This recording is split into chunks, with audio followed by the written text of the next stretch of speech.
Hi guys, what's up po, magandang hapon. So actually 6 o'clock na pero maliwanag pa sa labas and super init po rito sa may area namin sa may Jeddah. So sa mga kababayan po nagtatanong po regarding kung paano kumuha ng driving license. So I think depende po sa area dito po sa Jeddah. So i-share ko lang po yung actual experience ko nung kumuha ako ng driving license dito. So una ko pong ginawa, syempre kailangan nyo pong kumuha ng appointment. So sa may AbShare po yun guys. So mag-login lang po kayo sa may AbShare nyo, then punta lang po kayo sa may services, then hanapin nyo po yung traffic. So doon sa traffic na yun, explore nyo lang po, nakalimutan ko na. Then hanap po kayo ng appointment doon. So sa may Jeddah Driving School naman, medyo maganda yung scheduling doon kasi may panggabi hanggang 9 PM po sila. So bali ang kinuha kong schedule is panggabi po around 7 PM para hindi naman makapag-absent sa trabaho, di ba? Then during po nung schedule ko, din nagpunta agad ako sa my driving school. Syempre dapat maaga. So ang unang ginawa ko po doon is nag-install po nung application, yung Jeddah Advanced Driving School na application. And then nag-register po ako doon. And then medyo mahirap ang registration kasi kailangan English, Arabic yung name mo. So hindi naman ako marunong mag-Arabic. So buti na lang yung katabi ko is Arabo. So humingi ako ng tulong, sabi ko i-translate mo ng Arabic. So buti naman na-translate niya into Arabic. Di ko lang alam bakit nagkailangan pang i-register yung Arabic name.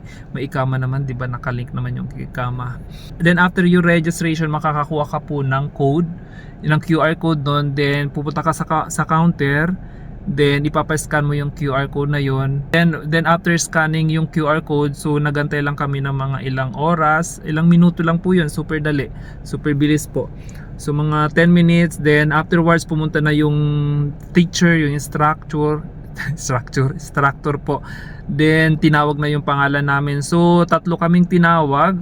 Then pinapunta kami sa may driving area. So syempre medyo pressure yun, di ba, kabado kasi hindi naman tayo marunong mag-drive masyado.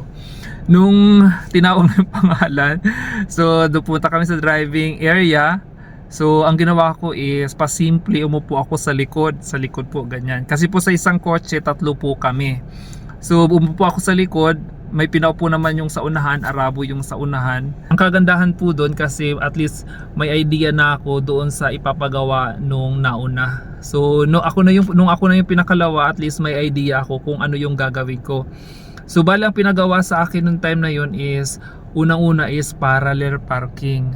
So yung parallel parking is sa mga drivers medyo mabilis lang yun, pero sa mga baguang drivers medyo mahirap. Para sa akin nahirapan ako nun. Pero take note guys, dapat po once na nagparking kayo, wala po dapat atras abante. Once na nagpark po kayo, dapat po yung parang sakto po, yung as in wala nang adjustment, wala nang forward, backward. Pagka parking nyo, yun na po yung parang perfect, yung ganun, para at least walang makita yung teacher nyo. So yung pangalawang pinagawa is reverse parking. So yung reverse parking is napakadali kasi ano lang po siya, yung parang X-type na road. So magre-reverse ka lang noon, parang sakto lang pag atras mo yun na reverse na. So bali tignan nyo guys, yan po yung parallel parking, ganun po yung pinagawa sa amin. So bali po may 4 na cone dyan nakalagay. So dapat po tama yung distance nyo, yun po yung ganun yung pinagawa sa amin, parallel parking po yan. So yung reverse parking naman, ganito po yun, parehas dito nakapark ako ngayon. So naka reverse parking po yan. So yung pinakamabilis reverse parking. So ganun lang guys, dalawa lang pinagawa sa amin nun. Ay konting driving pala, straight, ganun, driving straight, then paikot, tapos ganun na, tapos na. Then take note guys, napaka-importante po yung unang punta nyo pa lang sa school, kasi tinatawag po yun na driving assessment test. Diyan po sa driving assessment test na po yan, diyan po sila magbe-base kung saan ka ilalagay. It's either level 1, level 2, level 3. So sana naalala ko pa, yung level 1 po, yan po yung advance. Ibig sabihin po magaling ka mag-drive, marunong ka mag-drive. Then yung babayaran sa advance around like 690 riyals lang po yung binayaran ko nun. So kapag medyo may nakitaan kang mali sa parking mo, doon sa driving mo, so ilalagay ka sa level 2. So yung level 2 medyo mataas po yun, around mga magkano po kayo? Mga around 1,000. Tapos yung training mo yon, training hours medyo mahaba. Yung advanced nasa 3 hours lang po yung online training namin nun. Kapag nakitaan ka ng zero or walang alam sa driving, medyo mali yung pag-parking nyo, So bali ilalagay po kayo yan sa level 3, doon po yan sa beginner. Medyo mahal po yun, nasa 3,000 plus po yung beginner, yung bayad po doon. So kaya guys, dapat po importante, kapunta nyo pa lang, may idea na kayo sa assessment, let's say sa parallel parking, sa reverse parking, yun po ang pinagawa sa amin.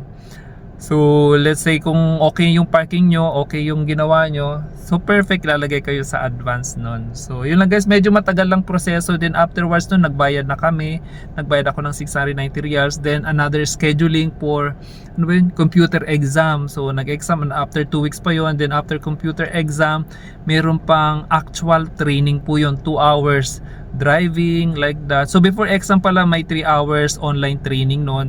After online training, then nagkaroon ng ano po, exam po yon, scheduling kung kailan mag-exam. Kukuha po kayo ng appointment ng exam doon na mismo sa application ng Jeddah Advanced Driving School. So medyo nakalimutan ko na, 2 years ago na yata yon. So yung exam po, after exam, yun po yung sabi ko is training with dalawa lang po kayo with teacher. Nakaupo yung teacher dito, pasahero mo, tapos ikaw yung nagda-drive. So 2 hours po yun. So bali ang daming pinagawa, let's say straight driving, sa bridge driving, parallel parking, reverse parking, basta lahat nandun na, overtaking, lahat po pinagawa. Sa loob lang po yun ng driving school. So actually wala namang problema doon sa actual training na 2 hours kasi wala namang points yun, wala namang grade yun. So after nung actual training na yon, 2 hours, then final exam na po. Yung final exam is like actual driving na po yun. So yung actual driving, same lang po ng driving assessment. So napunta po ako doon. Again, tatlong students sa may isang kotse. So ang pinagawa sa amin is yung ganun din sa ganun din sa driving assessment is yung nag-parallel parking and then reverse parking. So yun lang. So take note guys, doon nila ako umupo sa pangalawa para at least makikita ko yung anong gagawin nung mauuna. So may idea. So yun lang ang ginawa ko guys. After po nung final actual driving, then doon ako nagpa-medical na. So kung nagpa-medical po kayo before actual or final driving, mas maganda po kasi within that day makukuha nyo po yung driving license. Bali umuwi ako para lang magpa-medical. And then nung makuha ko yung medical certificate, in-upload ko na siya sa my application. And then the next day, napunta ako sa my school, sa my Muror. And then nakuha ko na yung license. So, yun lang guys. Medyo matagal lang po. Umabot ako na almost 1 month yata sa pag-aantay para makakuha ng driving license. So, ewan ko sa ngayon po, maybe different procedure na or same procedure.